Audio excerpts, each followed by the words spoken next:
Assalamualaikum everyone. Welcome back to the next topic of our lecture, which is metal cutting 1. Material removal processes is a family of shaping operation where the common features is by removing the material from the starting work part so that the remaining part will have the desired geometry that we want to produce. Among the processes under the material removal process are machining, which we are going to cover in this topic, abrasive processes such as grinding that we already looked into in the previous topic, and also non-traditional processes which we are not going to cover in this course. So if you are interested to know what is non-traditional processes, you can take elective subject under manufacturing department. So here are the family tree of the material removal processes. For conventional machining, the processes are like turning, drilling, milling, and other machining operation. So these are all the process that we're going to cover. For abrasive processes, there are a lot more, but the main one like grinding and other abrasive processes like water jet machining and many more. So for non-traditional, they are classified into 4, which are mechanical energy process, electrochemical machining, thermal energy process, and chemical machining. So here are the photo or the example of the traditional machining, the turning, milling, drilling, trading, and also boring. So I bet all of you already familiar with turning, drilling, and milling. So trading and boring, we also going to cover in this topic. And here is the process for abrasive machining. We have grinding, abrasive sawing, lapping, water jet machining, and also honing. Example of non-traditional machining are like ultrasonic machining, electrochemical machining, electric discharge machining or EDM, and also laser machining. These are the most latest non-traditional machining. So now we're going to cover on machining. So what is machining? Machining is a cutting action involve shear deformation, meaning you want to cut the surface of work material to form a chip.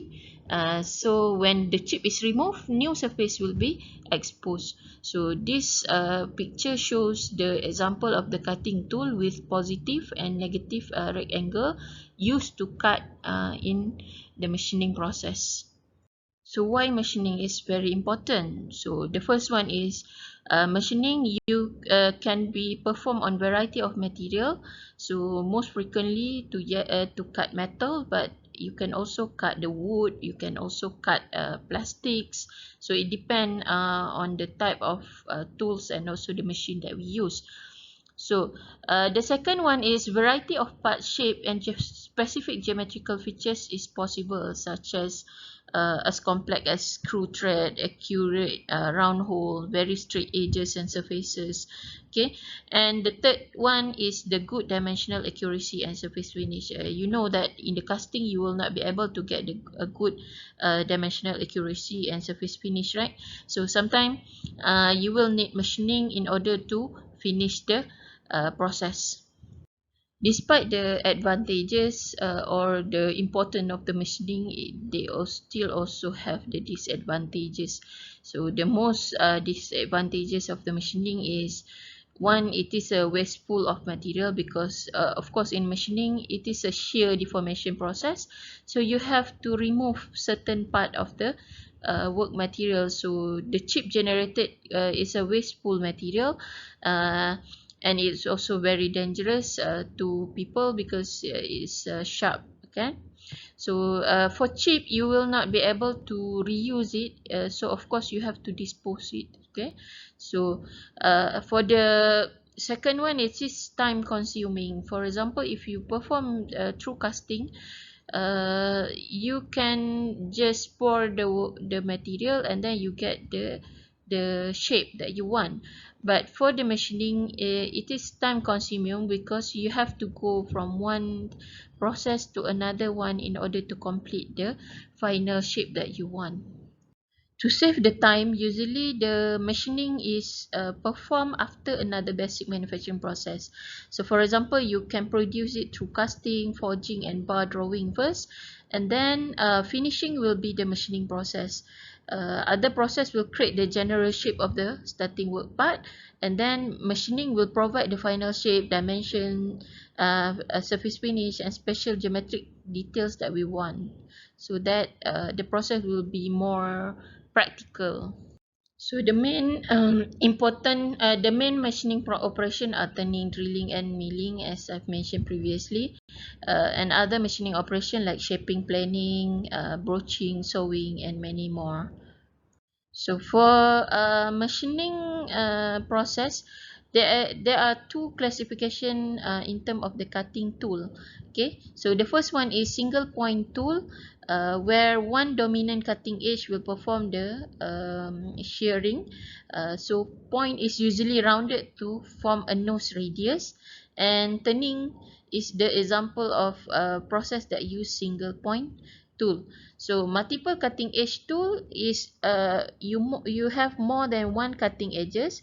So motion relative to work achieved by rotating. So the example is drilling and milling use the rotating multiple cutting edges tool. So now let's see the example of the cutting tool. So if you can see the left one, the A is the cutting tool for turning. So if you can see, this is the area where the cutting take action, right? So there's only one area that one tool area that do perform the machining. The B is showing the helical milling cutter. So if you can see in the picture, there are several uh, uh, uh, cutting tool tip. Okay, so that there are a lot more edges for cutting to be performed.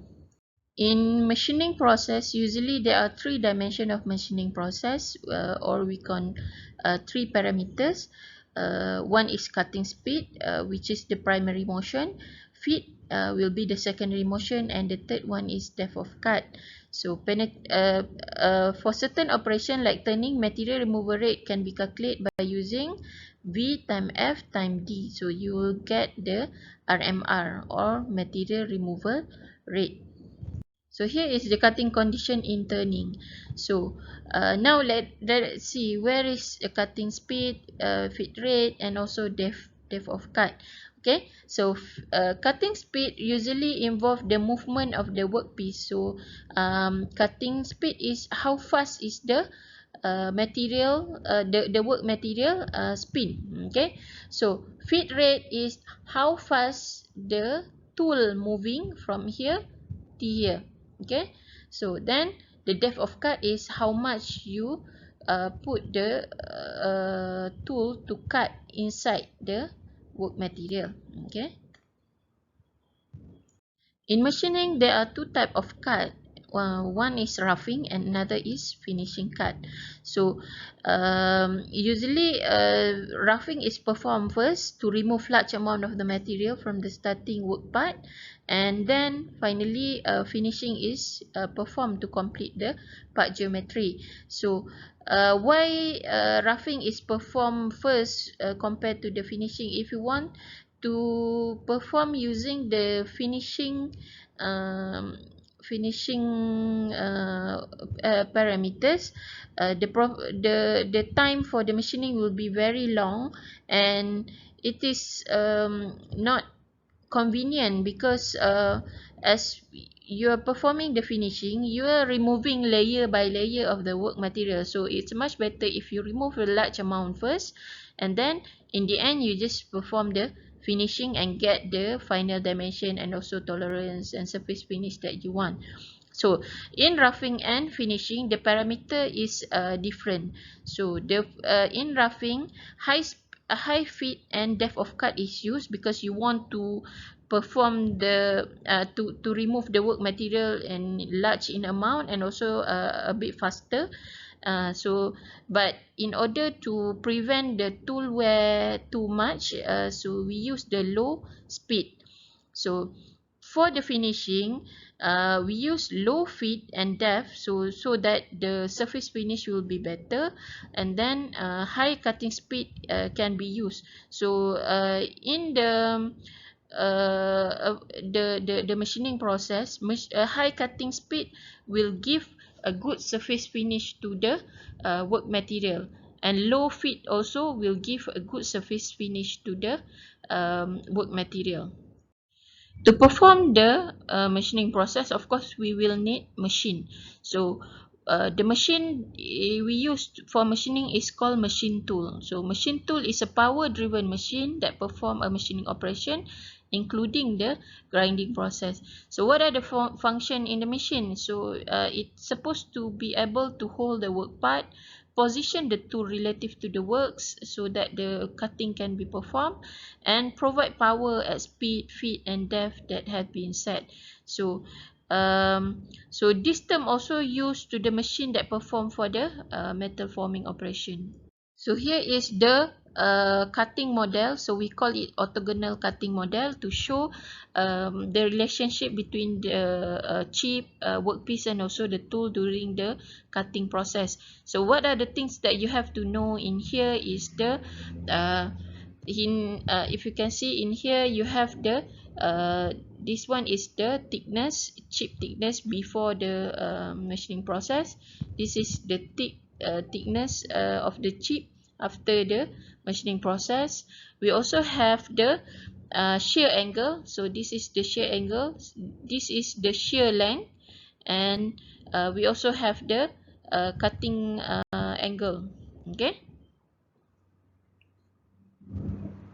So to relate the thickness of the chip prior to the chip formation and also the chip thickness after the separation, we can calculate it by using the chip thickness ratio, which is R equal to T naught over TC. So T naught is usually is the depth of cut, how much is the depth that you set, okay, and TC is the final chip thickness.